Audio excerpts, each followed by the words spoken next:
And President Bola Tinubu was able to weather the storm through the 2024 caused by tough economic reforms.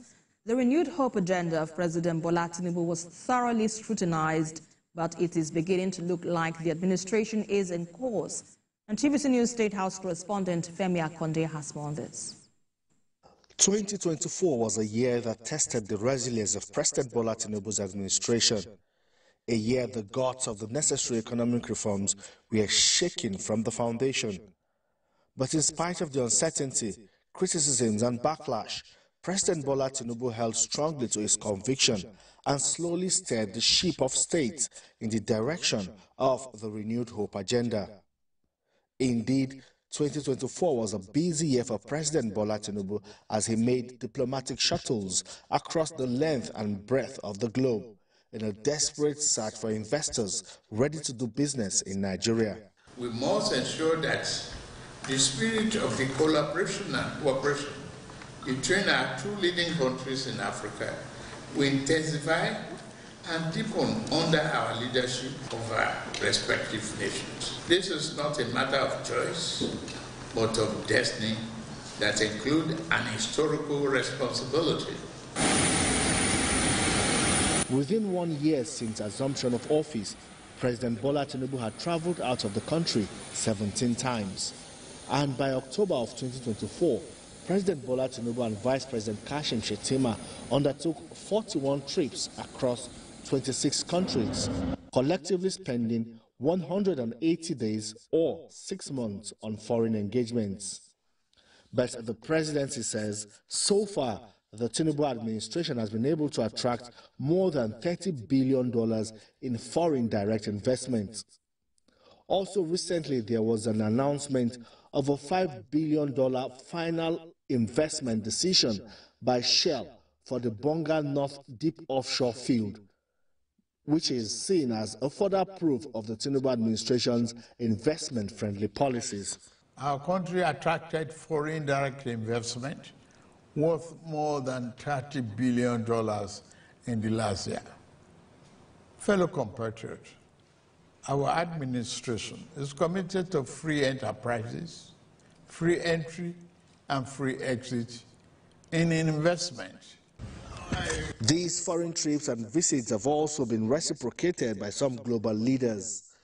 It also led to the signing of memoranda of understanding and cooperations that will significantly contribute to the development of Nigeria's GDP. In addition to statements of joint mutual interest and commitment to development, security, and undertaking to work together for the betterment of Nigeria, Africa, and to partake in global development, specific agreements were signed, memorandum of understanding. The Belt and Road Initiative is China's modern-day Silk Road, connecting countries, connecting people, connecting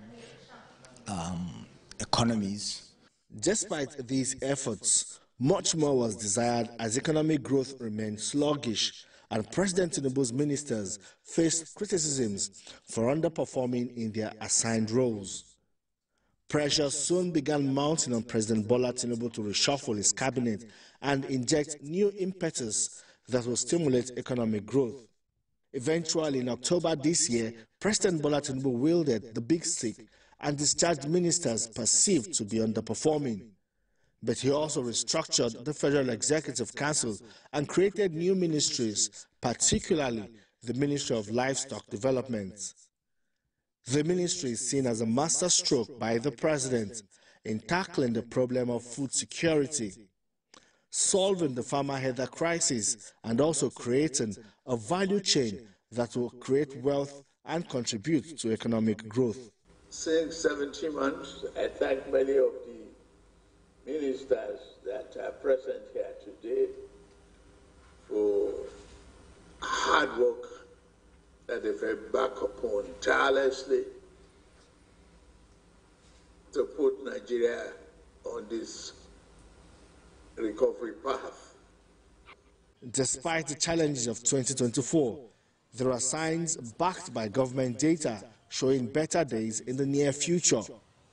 Nigerians have waited for 18 months to see the reforms yield results, but the administration of President Bola Tinubu says the long wait is almost over as the economy is gradually getting back up and running.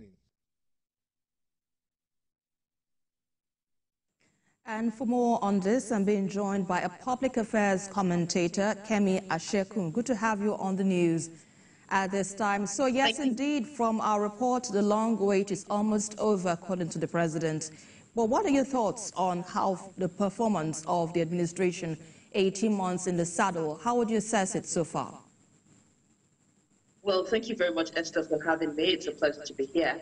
To assess it 18 months after the president got on the saddle, one of the things that we must appreciate is the fact that he has been able to take the very hard decisions, the most difficult decisions that other leaders had run away from. He has breasted the tape and he's going at full speed, full throttle. Because one of the things that we must ask ourselves is, what exactly is President Bola Tinubu after? He's after a legacy. And to get that, to put a legacy in place, you must break eggs so that you can make that omelette. He's after the legacy that will give our children, and he has said it in different fora, our children and those yet unborn, a Nigeria that they can be proud of. And that much is obvious, that much is visible in the steps he has been taking. Meticulous steps, difficult and painful steps, but necessary steps to make Nigeria, to put Nigeria where it ought to be. And it's obvious with the number of invites he has gotten to different parts of the world, and with the number of visits that have also come in from world leaders from across the world, because they can see something. They can see that there is a difference. They can see that something is being planted. And for everybody who knows what it takes to plant, you must till the ground, you must put the seed in, and you must let it sprout forth. Burying a seed will never be an easy process, and that's what we went through in the last 18 months. But if you look at things are beginning to ease up. You can see that petroleum prices, fuel prices, that was the initial shocker that Nigerians had to face when he took the baiting on the 29th of May 2003. You can and the fuel we used to buy at 1,100 and something has come down to about 950, 963. And for the first time in Nigeria's history, right, we are buying fuel at the exact price. The government is no longer borrowing money, to pay for fuel that we cannot afford. And I think that much is commendable. This is a fuel subsidy that has taken several decades to completely remove. Right. And now that the market is allowed to play freely, we can see that things are beginning to stabilize in a way. The NNPC refineries are back up. Right. And apologies, I have to hold your... For the first time...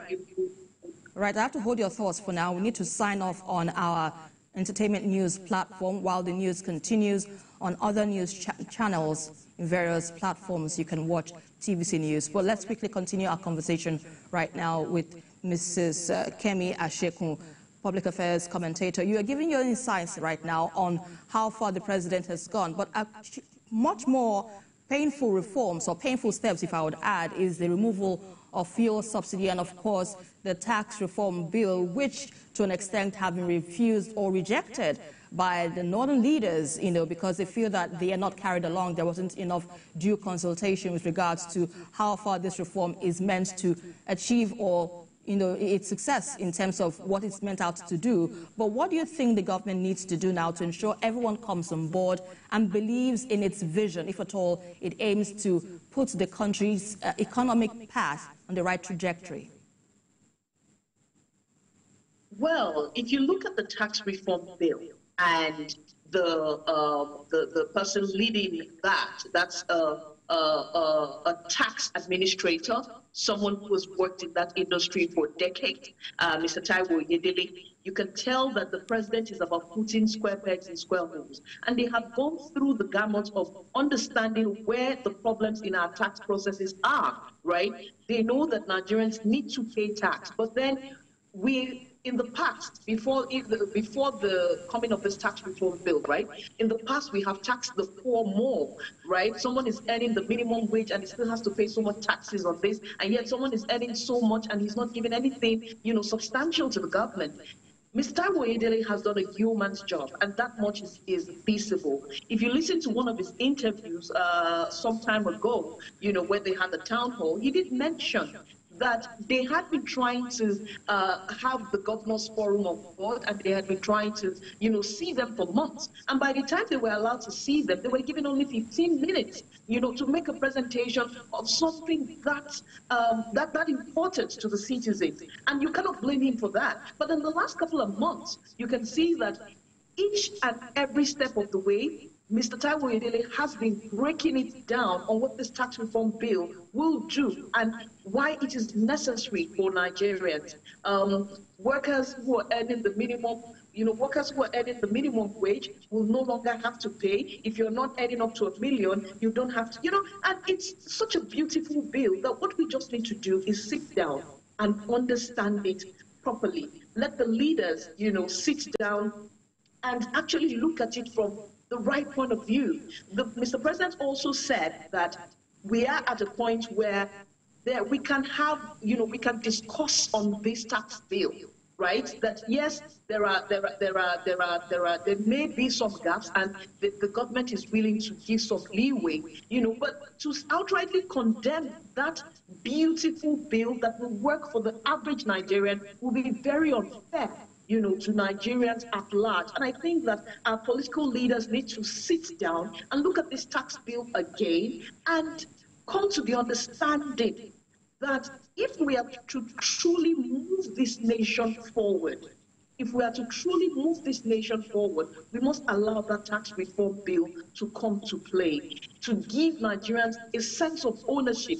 When they pay their taxes, if the ones who are not paying their taxes understand that Nigeria cares about them. When Mr. President said a while back that let the poor breathe, I'm sure he had this tax reform bill at the back of his mind, because what it means is that all those people that have to pay multiple taxes while they move around will no longer have to pay those taxes, right? It means that everything is unified. And I think that this is one of the most important bills that Mr. President needs to assent to if we are to move Nigeria forward as a nation. Absolutely. Let me quickly take you on this last question, which revolves Nigeria signing MOUs with different countries, particularly one of recent is with France. And there has been some analysts suggesting that Nigeria needs to exercise caution with regards to the agreements is being signed. And this is particularly to France because of its ties with other Sahelian countries. What are your thoughts on Nigeria's MOU signings with different countries in recent times?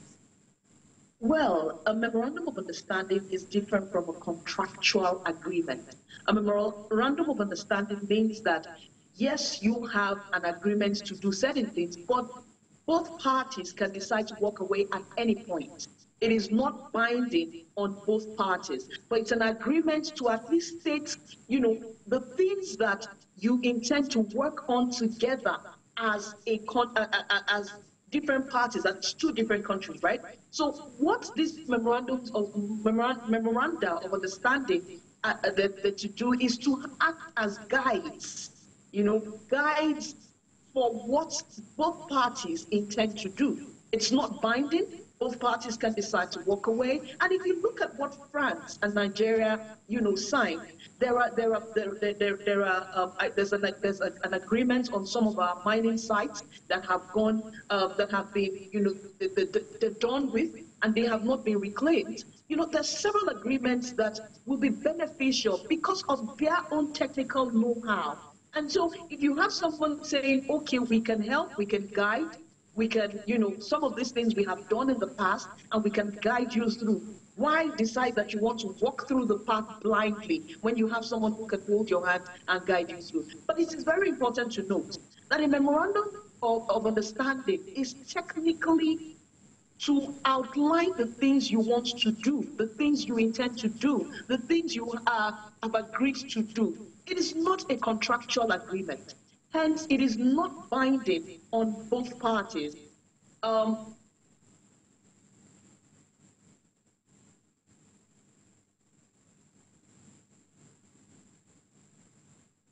Also, walk through this path together. So for me, I think that those memoranda of understanding is very important for Nigeria. There are countries, China, France, Germany, who have done some of the things we want to do with this renewed hope agenda, the things we want to bring to bear, right? And they have walked that path before. So it's a question of guide us through and let's walk through this together. All right, and that's where we have to leave it for now. Thank you so much, Public Affairs commentator Kemi Ashekun. We appreciate your insights on the news at 10 tonight.